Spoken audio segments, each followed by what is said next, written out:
Bonjour, bonjour à tous et à toutes. Hop,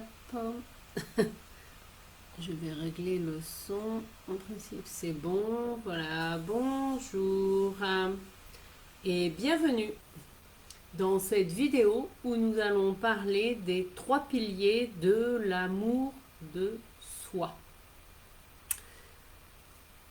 Et ces trois piliers, comme nous allons le voir, eh bien, sont les fondations de notre être, de notre structure intérieure, si vous préférez. Et pour les personnes qui ne me connaissent pas, je suis Annabelle Crossi, l'impératrice du tarot. Et j'utilise le support imagé du tarot pour vous aider à transformer vos blocages, parfois à aller faire un tour dans le passé pour identifier quels sont vos schémas racines et ce qui coince vraiment dans votre vie. Et enfin, j'utilise aussi le tarot comme un outil de projection et de potentialité. Bienvenue, bienvenue aux personnes qui sont en direct. Je vois que voilà que vous êtes plusieurs à vous connecter. N'hésitez pas à me mettre en commentaire comment la thématique l'amour de soi résonne pour vous déjà. Ne faites pas vos timides.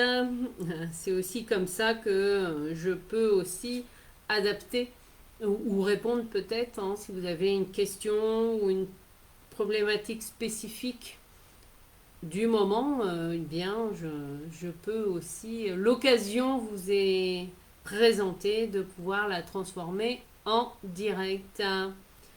Et sinon, pour les personnes qui écouteront en replay, n'hésitez pas si vous avez des difficultés ou si ça résonne pour vous par rapport à une autre thématique, n'hésitez pas à m'en faire part. Je vous ai mis un lien dans voilà, la description de la vidéo, un lien vers mon agenda en ligne où vous pouvez prendre un rendez-vous de 30 minutes offert. Hein. Et donc je vous précise tout de suite que pour continuer à avancer sur ces trois piliers de l'amour de soi, j'organise un atelier en ligne le jeudi 1er juin, donc c'est bientôt, de 14h à 16h. Atelier qui sera disponible en replay pour les personnes qui auront acheté l'atelier, bien sûr.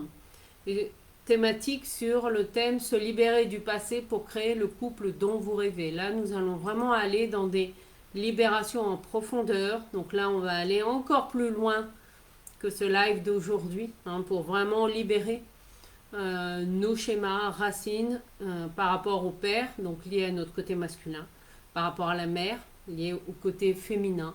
Pourquoi? Parce que dans le concret de la biologie, voilà, c'est pas pour rien que j'ai fait des études de biologie, mais ça, bon, l'information que je vais vous donner, vous la connaissez sûrement.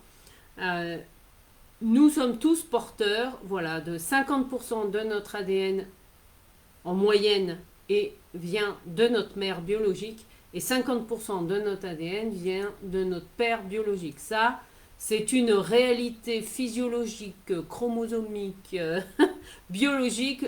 Vous pouvez le prendre comme vous voulez, mais ça, c'est une réalité corporelle aussi. Hein.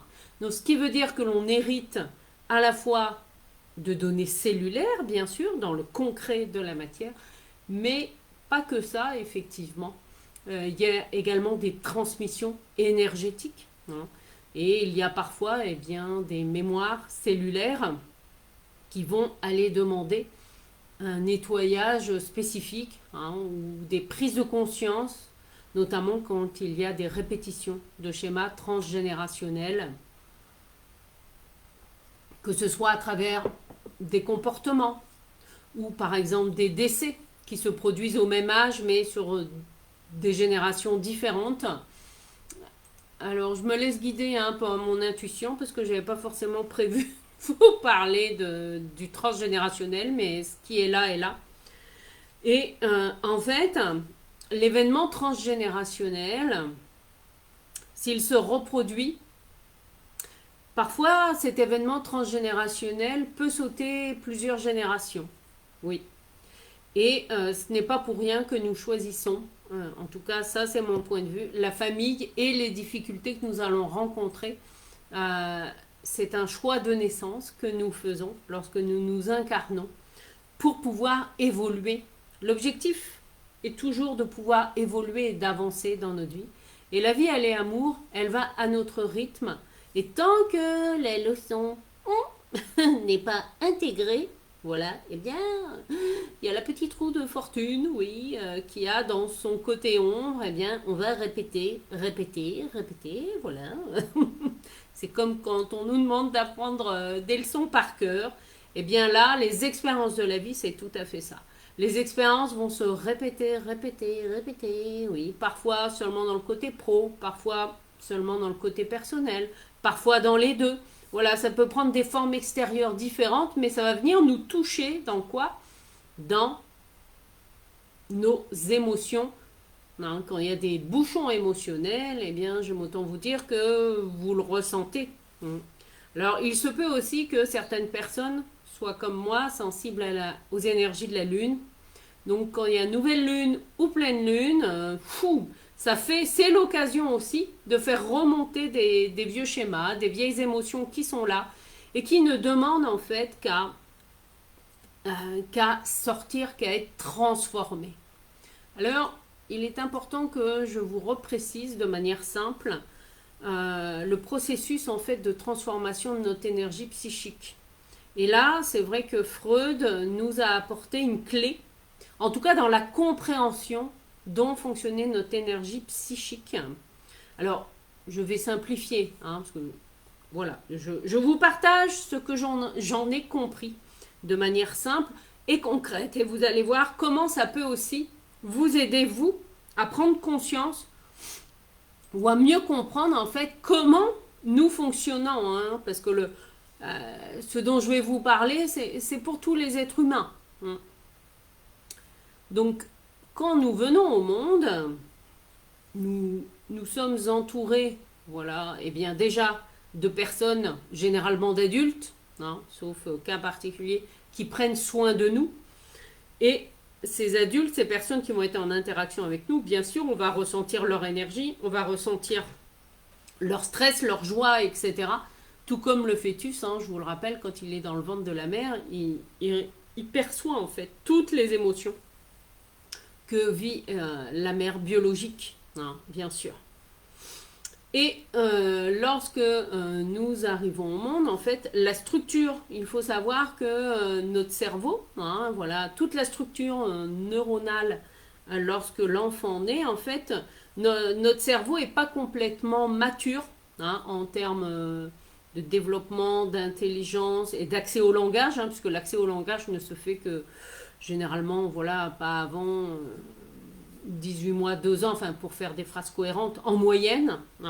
Et donc c'est le temps en fait qu'il va falloir à notre cerveau, à notre développement neurophysiologique pour se mettre en place et pour être pleinement mature. Et c'est également la même chose pour notre système immunitaire.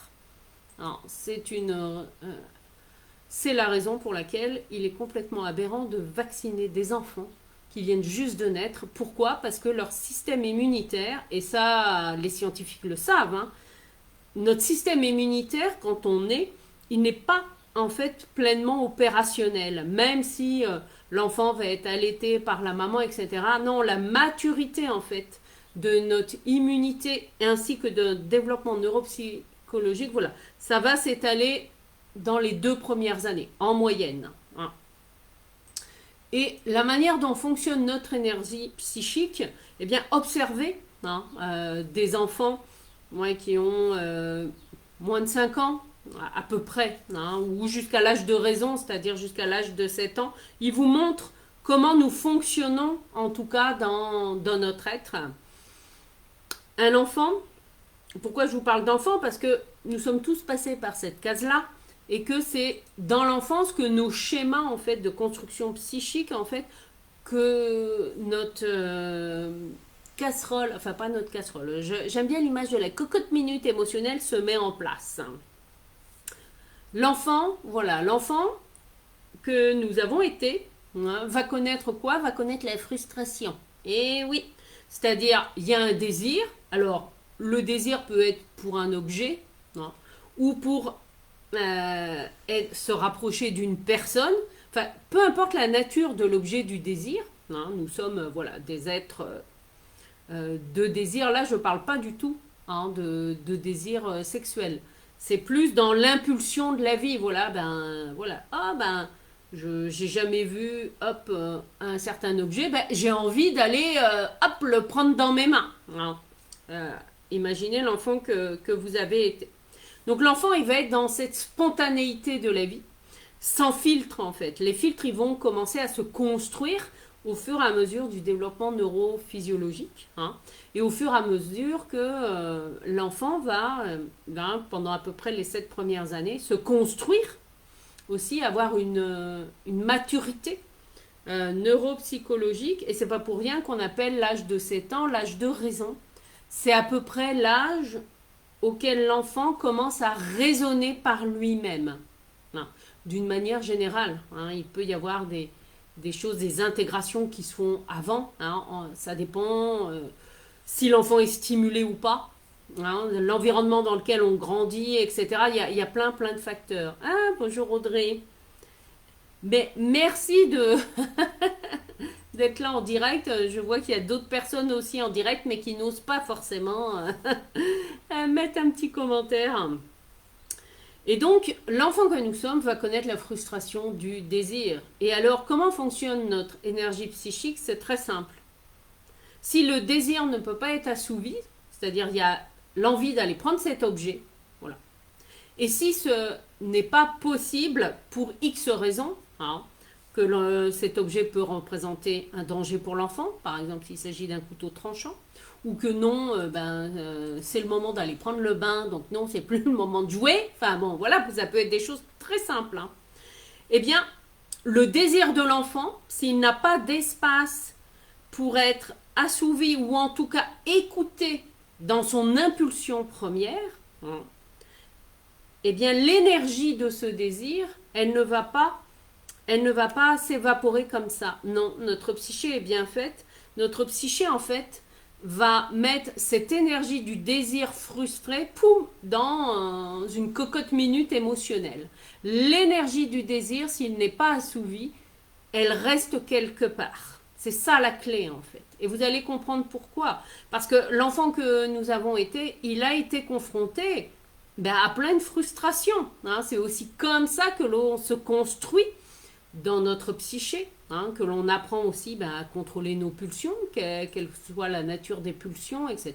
Que ce soit la pulsion de vite, dès qu'on entend le mot repas, vite, faut aller manger, ou la pulsion de mordre, enfin, voilà. Le petit animal, et oui, nous avons quand même des restes, hein, nous sommes des mammifères quand même, évolués, entre guillemets, mais nous avons toujours cet instinct qui est là. Et donc, notre cocotte émotionnelle, eh bien, elle va se remplir en fonction de nos expériences de vie. Et tant que l'enfant n'a pas cet espace pour exprimer la frustration de son désir qui ne peut pas être assouvi, là, tout de suite, maintenant, eh bien, cette cocotte émotionnelle, elle va se remplir. Et puis, un beau jour, eh bien, c'est comme dans la vie, vous voyez, hop, avec la maison Dieu, pouf, c'est le moment où on enlève le bouchon. Hein, parce qu'une cocotte minute, hein, pour ceux qui en ont chez eux, vous avez peut-être fait l'expérience. Au bout d'un moment, le petit bouchon qui permet d'évacuer en fait la pression interne, eh bien, va se mettre à tourner et poum, hein, s'il n'y a pas de possibilité de sortir en fait toute l'énergie qui a été accumulée dans cette cocotte minute, eh bien, ça finit par péter. Eh bien oui, enfin dans le concret des choses, hein, c'est une image que je vous donne, mais ça peut donner, dans des cas extrêmes dans nos vies, des pétages de plomb, eh bien oui, des burn-out, non, des gens qui vont, poum, vivre une bipolarité du jour au lendemain, ce qui peut hein, conduire à des drames humains, c'est-à-dire c'est un homme qui par exemple apprend que sa femme le quitte et il ne supporte pas. Et il va y avoir un switch émotionnel poum, dans l'être, voilà, dans son être intérieur, et sa blessure en fait d'amour de soi là va se réouvrir, et toutes les frustrations que par exemple cet homme a connues dans sa vie, ça va ressortir comme une énergie, donc énergie de haine, hein, puisque tout ce qui est frustration, c'est de la colère, c'est voilà, c'est toutes ces énergies-là qui n'ont pas eu d'espace pour s'exprimer. Et ben, dans un côté extrême, cette personne, voilà, va prendre une carabine, tuer ses enfants et sa femme parce qu'il ne veut pas être quitté. Ça peut amener à des drames comme ça, vous voyez, quand notre cocotte émotionnelle, eh bien, quand on ne la gère pas, en fait. Alors, parfois, oui, c'est vrai, on ne nous apprend pas à la gérer, cette cocotte émotionnelle.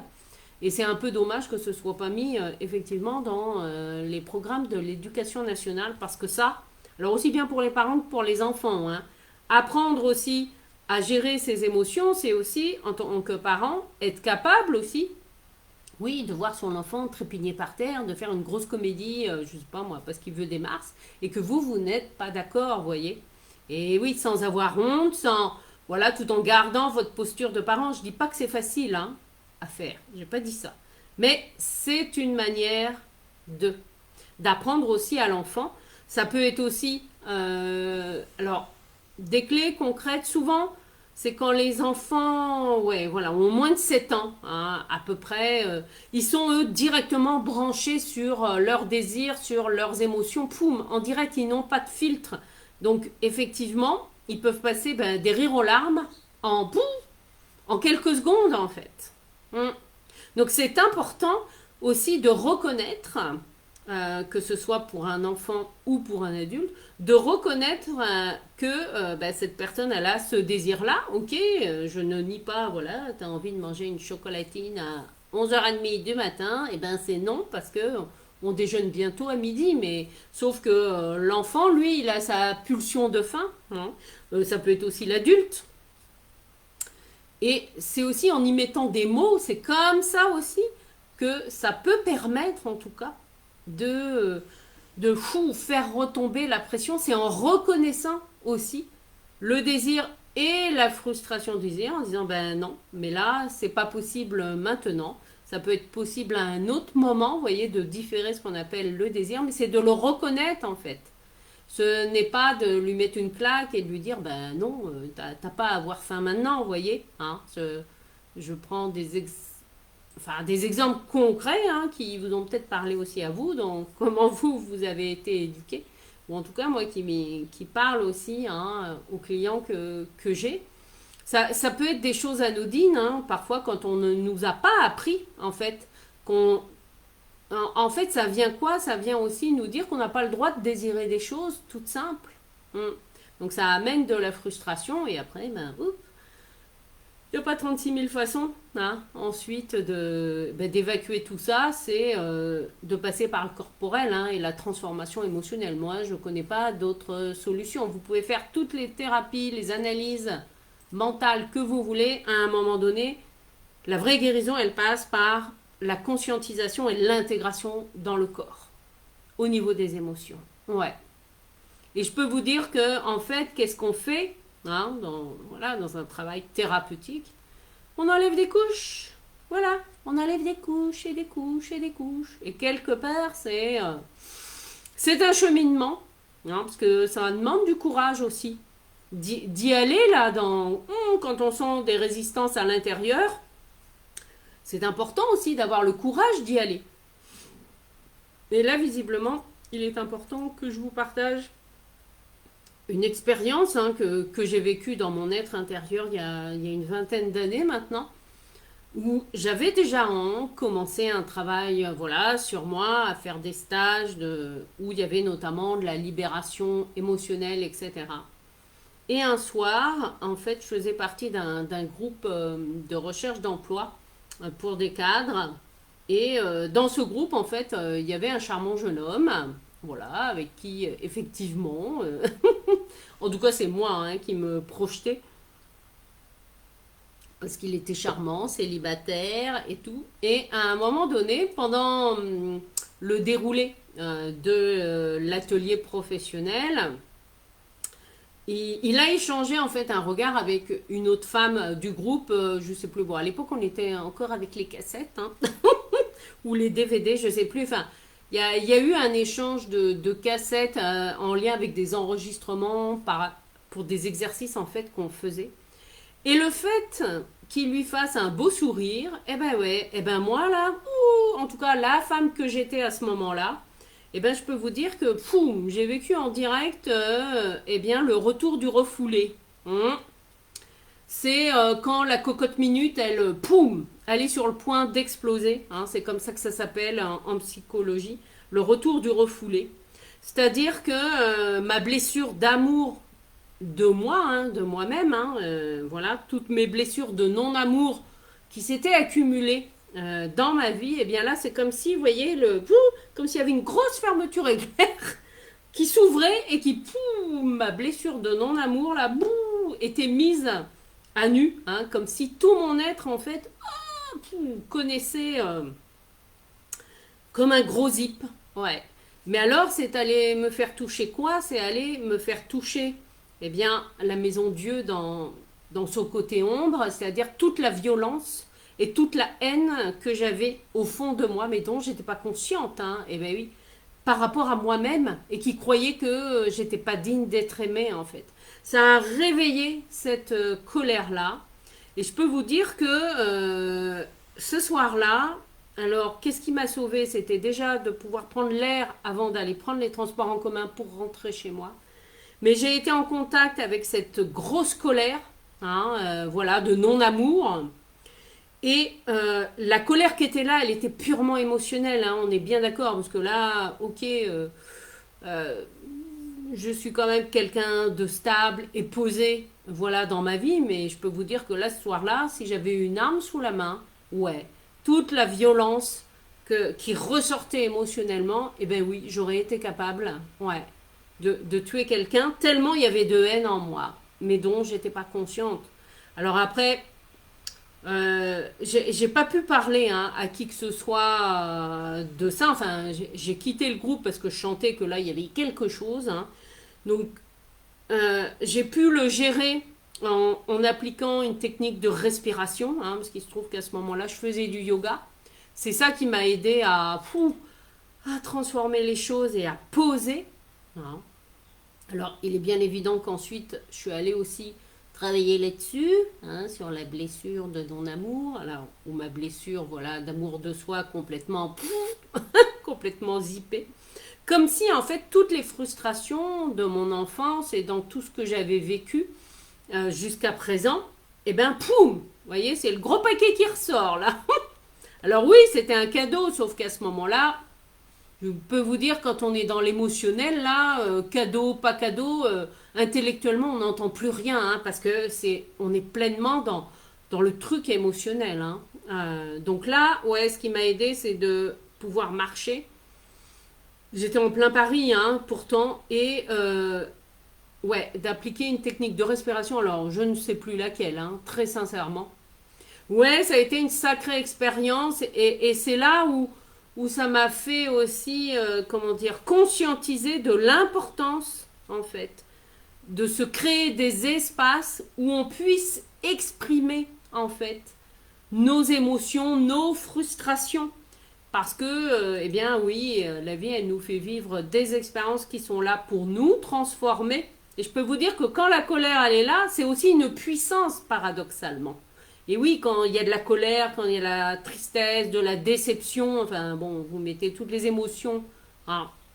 Mais en fait, c'est quoi derrière? C'est le non-amour de soi. Hmm. Pourquoi? Parce que là, par ce geste anodin, hein, extérieurement, voilà, il n'y avait pas de, comment dire, il n'y a jamais eu de relation amoureuse entre ces deux personnes. Euh, et même s'il y en avait une, je veux dire, ça ne me regardait pas, c'était moi qui projetais des choses en fait, hein, sur cet homme-là. C'est ça en fait qui est important. Donc voilà. Hein.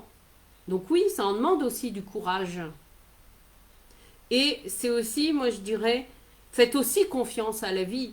Parce que si la vie me l'a fait vivre à cet instant-là, j'ai été capable de le gérer derrière. Ouais, même si là c'était open bar hein, pour toutes les frustrations émotionnelles. Hein. Mais oui, mais voilà, là c'est l'instinct. Hein, ensuite, ou mon intuition qui m'a aidé. Voilà, parce que ben, ce genre de, comment dire, ce genre de puissance, enfin, j'imaginais pas que j'avais autant de haine hein, pour moi-même. Hein. C'est puissant. Et paradoxalement, c'est aussi une puissance de transformation comme nos douleurs. Hein. Si par exemple vous avez des problèmes physiques, hein, moi je sais que c'est aussi en allant hein, dans la colère de mes règles douloureuses. Alors certes, elles le sont de moins en moins, mais c'est aussi parfois, ben voilà, à prendre mon tambour et poum, à y aller dans cette colère que ça me fait, voilà, d'avoir encore parfois ces douleurs-là. Ça m'aide aussi à libérer la puissance de la femme que je suis. Mm. C'est une transformation en fait pour nous ramener à la puissance de l'amour que l'on devrait dans notre idéal avoir pour nous. Non. Alors après, c'est un idéal hein, vers lequel nous tendons tous d'être des êtres, alors non pas sans réaction, parce que voilà, mais de faire moins le yo-yo émotionnel quand il y a des situations extérieures voilà, qui viennent à nous. Mais si ça vient réveiller quelque chose dans votre intérieur, c'est de votre responsabilité hein, de le transformer. Ouais. Hum. Et ça, c'est pas toujours évident. Hein. La notion de responsabilité, c'est Monsieur l'Empereur qui nous la donne dans le tarot. Non. Et ça, c'est pas toujours agréable à entendre. Oui, nous sommes responsables de ce que nous ressentons. Hum. Et c'est pas à l'autre d'aller faire une thérapie hein, ou de voilà, c'est d'abord à nous de nous occuper de nos blessures à nous. Alors attention, je n'ai pas dit qu'il fallait accepter hein, des comportements voilà, de violence physique ou corporelle. J'ai pas dit ça. Hein.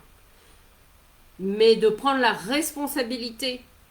Alors effectivement, après, on est bien d'accord, la notion de responsabilité, quand on a un enfant et qu'on a affaire à des adultes, voilà, ça, on est dans un autre schéma. Mais oui, ça va pas plaire à tout le monde, mais c'est la vérité. En tout cas, c'est ma vérité. Nous avons choisi les expériences que notre âme a choisi d'expérimenter pour évoluer en fait. Oui, c'est ça, Audrey. Nous sommes responsables des limites que l'on met. Oui, tout à fait. Quel que soit le contexte. Hein. Oui, je sais bien, même si on est dans un rapport adulte-enfant.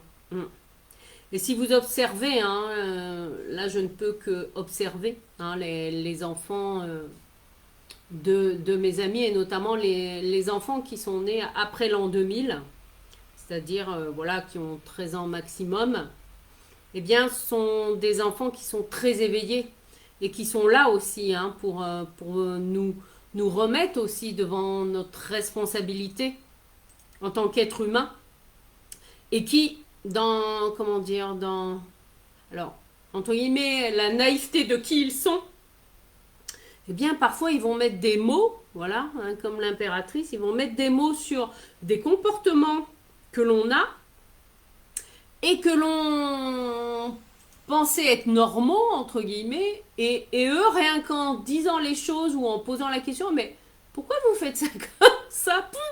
Ça vient nous réveiller, nous dire, ah bah oui, ben c'est vrai que là, du haut de ces 10 ans, oui, la réflexion est sage, là.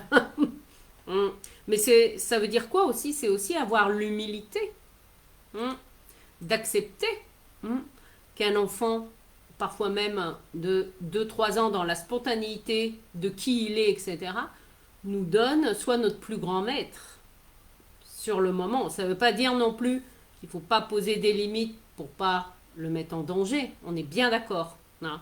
Mais c'est un éveil de conscience, en tout cas, qu'ont les enfants. Hein. Et ils sont aussi beaucoup plus matures dans leur manière d'aborder la vie. Alors après, voilà, hein, ça c'est chacun qui va faire les choses comme il peut ou comme il veut.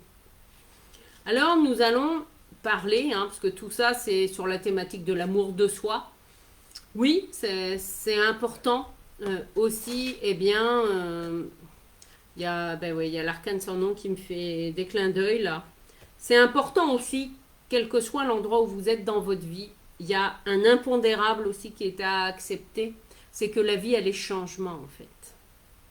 Non, votre vie, elle va pas rester telle qu'elle est, de manière immuable, jusqu'à temps que vous passiez sur un autre plan de conscience. Non.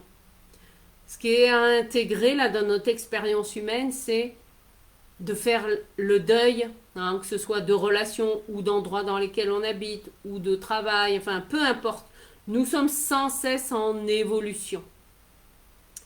Et l'arcane sans nom, quand elle sort dans un tirage, eh bien, c'est le tri que je recommande.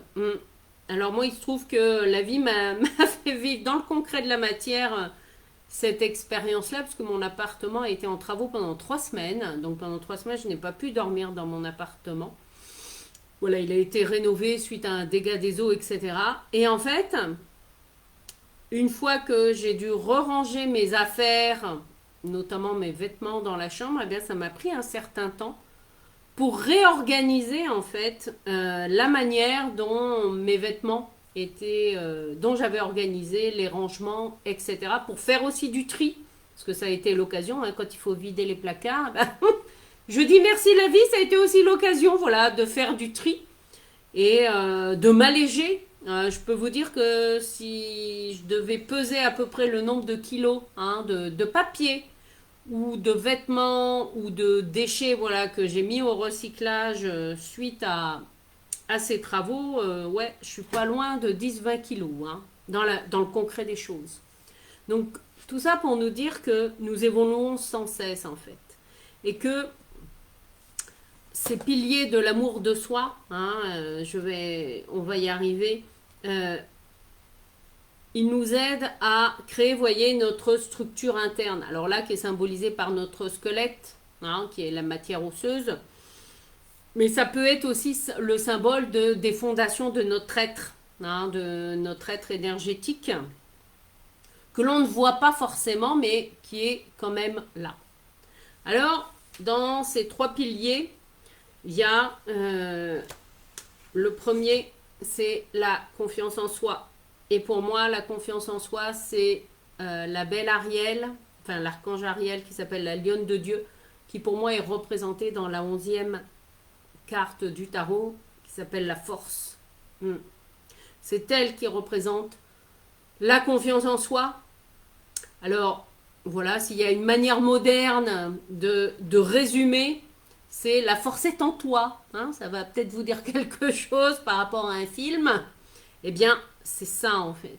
C'est le courage de ne pas lâcher son objectif vers ce vers quoi on veut aller, de persévérer et on ne lâche rien. La confiance en soi, c'est comme un muscle. Oui, c'est comme un muscle intérieur. Ça va être aussi toutes les expériences que l'on va vivre qui va nous faire développer ce muscle intérieur. Oui, c'est comme les sportifs en fait. C'est la partie mindset des sportifs si vous préférez. De structurer notre être, ça en fait partie. Et généralement, ce qui nous renforce le plus, et oui, c'est d'avoir vécu le côté ombre du manque de confiance en soi à travers différentes expériences. C'est comme ça aussi que l'on va pouvoir la faire grandir en nous. Et c'est aussi important, vous voyez, d'accompagner vos enfants jusqu'à l'âge de 11 ans. C'est-à-dire, c'est pas anodin cet âge-là. Pourquoi? Parce que c'est en général l'âge moyen d'entrer au collège. Donc c'est important aussi d'encourager vos enfants à faire leur expérience, qu'ils ont le droit de se tromper, ils ont le droit de recommencer, de tomber et de recommencer. Hein. Observez en fait un enfant qui apprend à marcher. Combien de fois, alors nous on s'en souvient pas, hein, nous sommes tombés sur nos fesses avant de pouvoir être pleinement dynamique et pouvoir se tenir debout. Hein. Eh bien c'est la même chose pour notre être interne, c'est on se muscle. La confiance en soi, la persévérance. Et c'est important parce que c'est vrai qu'en France, dans notre culture française, la culture de l'échec, c'est bou, tu t'es trompé, c'est pas bien. Alors que eh bien, notamment dans l'entrepreneuriat, avant d'avoir la bonne idée qui va correspondre au produit ou au service qui va apporter un vrai plus à vos clients, eh bien, il a fallu en tester des dizaines, parfois même des centaines, hein, parfois même 1000 fois d'avoir fait le test. Hein, et ça me rappelle les expériences d'Edison, où c'est après avoir expérimenté plus de 1000 fois comment ne pas produire de l'électricité via une ampoule que hop, qui est arrivé. Vous voyez, c'est ça en fait, ce muscle de la confiance en soi. Alors, voilà, je pense que ça doit résonner avec vous. Il y a ensuite l'image de soi. Alors, l'image de soi, c'est la belle étoile pour moi qui va symboliser. L'image de soi, c'est quoi? C'est le regard que nous avons vis-à-vis de nous-mêmes. Hein. C'est le regard, c'est oser se regarder dans le miroir, tout nu ou toute nue, vous voyez, avec simplicité, puisque le personnage, dans sa simplicité symbolique, est nu. Il est relié à la nature, voilà, et il fait partie des éléments. L'image de soi, c'est d'abord comment nous voyons et nous percevons notre image, notre corps. Ouais, ça revient à du concret. Hein. Parce que si de regarder votre corps dans un miroir, vous ne pouvez pas, et moi ça me le faisait hein, au début. C'était pas possible hein, que je regarde mon corps et qu'en plus je lui dise je t'aime. Hein. Ça faisait naître tout de suite une émotion. Et bien, l'exercice du miroir, je ne peux que vous encourager.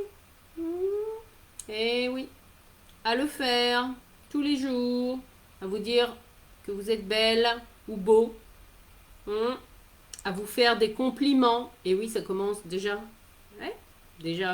par vous. C'est une manière de renforcer son image de soi. Alors après, vous pouvez aller plus loin soit parce que vous connaissez voilà, les couleurs qui vont mettre en valeur votre joli teint et les matières et les vêtements voilà, qui vont vous aider à prendre confiance en vous. Hein. Ça peut être dans les deux plans. Et puis l'image de soi à travers aussi les vêtements que l'on porte. Je sais que pendant moi une période de ma vie, voilà, même si j'avais des vêtements troués ou tachés, quand j'étais chez moi, voilà, à la cool, je m'en foutais en fait. Ou quand j'avais, pendant un temps, je portais des pulls un peu longs qui cachaient en fait mes rondeurs parce que je voulais les cacher, je ne les acceptais pas en fait. Ouais, je sens que ça peut résonner pour certains et certaines d'entre vous. Hein, donc, l'image de soi, c'est le deuxième pilier de l'amour de soi. Alors oui, c'est peut-être des choses dont vous avez déjà entendu, mais là, moi, ce qui m'intéresse, c'est pas que vous les ayez entendues, c'est est-ce que vous les mettez en application, en fait. C'est ça. C'est ça, en fait, la vraie question. Parce que le vrai travail sur soi, il est là. Hein. Là, les clés, je vous les donne. Hein. Après, ce qui est le plus difficile, c'est d'être régulier là-dedans et d'avoir l'humilité aussi, parfois, de se faire accompagner pour transformer notre regard sur nous-mêmes. Hein. Alors, pour l'estime de soi, qui est le dernier pilier, je vais prendre le chariot. Pourquoi? Parce que le chariot, dans son côté lumière, c'est le lien avec la valeur de soi, l'excellence, voilà, les critères de qualité, etc. Et dans son côté ombre, ça peut être la dévalorisation. Et donc le manque d'estime de soi. Et l'estime de soi, c'est pareil, c'est comme un muscle. Hein, ce sont les situations, les expériences qui vont nous faire grandir pour... comment dire oui, je suis un peu perturbée parce que j'entends le slogan du coiffeur L'Oréal, parce que vous le valez bien. Et ben voilà, il a tout compris dans son message, hein, pour attirer des femmes qui voulaient se mettre en valeur. Alors l'estime de soi, ça en fait partie, hein. Ça peut être bien sûr la valorisation avec une jolie coiffure, ça peut être avec du maquillage, ça peut être avec des jolis habits. Mais il ne faut pas que ce soit ça, comment dire, qui soit votre leitmotiv sans rien derrière. C'est-à-dire, il faut aussi que ça vous corresponde. Je me souviens, il y a une vingtaine d'années, lorsque j'ai fait ma première reconversion professionnelle, à passer de la gestion de base de données à l'accompagnement professionnel, en fait, ma mère m'avait offert un coaching, voilà, sur l'image de soi, etc., plus un accompagnement shopping. À ce moment-là, j'étais à Paris. Alors, je reconnais hein, que la professionnelle avec qui j'ai passé la journée, ah, c'est sûr que la Annabelle du matin, elle n'avait plus rien à voir avec la Annabelle du soir. Sauf que déjà, quand on est passé à la coiffure, moi, je ne me reconnaissais pas, en fait. Dans le sens où j'avais les cheveux longs et puis ils étaient châtain clair, hein, à ce moment-là, j'avais pas de cheveux gris. Euh, la personne m'avait fait un carré, voilà, avec une frange. Bon, ça m'allait bien, hein, avec un brushing en fait. Sauf que moi, dans mon côté naturel, mais alors je suis pas du tout brushing. Donc rien qu'à l'idée, quand elle m'a dit oui, il va falloir faire le brushing tous les matins. Mais ça, c'est moi avec moi, hein, on est bien d'accord. Il y a des femmes, et je vois comme ma maman, elle, voilà, tous les matins, c'est minimum 1 heure pour se maquiller, pour se coiffer, etc. Et c'est OK. Mais c'est aussi, il faut aussi écouter la nature de qui on est. Alors déjà, je peux vous dire que le changement de coiffure, je ne reconnaissais pas, là on est plus dans l'image de soi, euh, je, je ne reconnaissais pas la Annabelle qu'il y avait. Et puis ensuite, je reconnais que dans l'accompagnement du shopping, elle m'avait fait choisir un joli tailleur pantalon en matière souple qui là, effectivement, correspondait en fait à celle que j'étais, c'est-à-dire le vêtement apportait à la fois un côté confortable, mais tout en étant un peu chic. Et ça, c'était OK, hein. C'est vrai que l'ensemble, je l'ai gardé pendant des années. Mais par contre, par exemple, voilà, elle m'avait fait acheter un imperméable en tissu, enfin un beau manteau imperméable, voilà, en tissu, sauf que ce beau manteau qui avait coûté, je ne sais plus combien, mais un certain prix à ce moment-là. L'inconvénient, c'est qu'à chaque fois que je le mettais et qu'il pleuvait, parce que c'était quand même l'objectif, l'eau de pluie en fait tachait généralement, ou quand je marchais ben voilà dans de l'eau sur le trottoir, le vêtement était taché et donc quasiment à chaque fois que je le portais il fallait que je l'emmène au pressing. Donc au bout d'un moment je me suis dit bon, est-ce que ça me correspond vraiment, vous voyez, c'est ça aussi. Mais ça m'a aidé, c'est vrai, à franchir un cap, même si je n'ai pas tout gardé de cet accompagnement-là, pour voir aussi la Annabelle que j'étais, pour la reconnaître en fait dans la valeur de qui elle est. Pas seulement parce que, voilà, parce que j'ai des diplômes et tout le tralala, ou de ce que les gens aussi vont me dire, non, c'était moi vis-à-vis de moi-même en fait. Mm. Et je peux vous dire que ce travail sur l'estime de soi, eh bien, c'est tous les jours aussi, hein, comme la confiance en soi et l'image de soi. C'est tant que nous ne reconnaissons pas notre valeur, la vie va nous faire traverser des expériences, et oui, quel que soit le domaine, hein, personnel ou professionnel, pour que nous reconnaissions en fait notre valeur intérieure, et oui. Parce que ben, même, quel que soit votre âge, votre culture, votre religion, le niveau d'études, de diplôme et tout le tralala, ça c'est les choses extérieures, c'est d'abord vous reconnaître vous comme personne de valeur. Alors ce qui peut vous aider dans le concret par exemple, pour augmenter l'estime de vous-même, ça peut être de demander à votre entourage, hein, à 5 alors 5, bon, dans l'idéal c'est 10, mais de demander à 10 personnes de votre entourage quelles sont les qualités que ces personnes perçoivent chez vous. Vous voyez, ça, voilà, c'est un exercice concret que vous pouvez faire. Et vous allez peut-être être étonné de ce que vous allez voir, hein, de marquer. Eh bien oui. Hein. Donc accueillez aussi tout ça, c'est important. Ça peut être un moyen, voilà, euh, de valoriser l'estime de vous, mais ça peut être vous aussi hein, avec vous-même. Voilà, je m'aime parce que, voilà, je suis comme ci, comme ça. Voilà, avec qui vous êtes en fait. C'est en reconnaissant aussi vos valeurs. Mm. Donc voilà ce que j'avais à cœur de vous partager avec ce live, hein, sur les trois piliers de l'amour de soi. Et c'est vrai que ces trois piliers de l'amour de soi, en fait, eh bien, ça forme le socle donc de l'amour de soi. Et c'est ça. Alors, ça, vous allez me dire quoi? C'est ça, c'est ce que la vie nous demande en fait d'intégrer, c'est-à-dire d'aller chercher. Les réponses, elles sont où? Elles sont au fond de nous en fait. Alors oui, c'est vrai que parfois, eh ben, c'est pas évident d'aller chercher dans notre intérieur tout cet amour, hein, parce que la véritable source d'amour et d'abondance, nous l'avons tous à l'intérieur de nous. Oui, c'est important de s'y recontacter. Et si vous avez besoin d'aller plus loin, comme je vous le disais au début de cette vidéo, j'ai créé un atelier en ligne qui va avoir lieu le 1er juin de 14 h à 16 h, qui peut être suivi en live. Ah,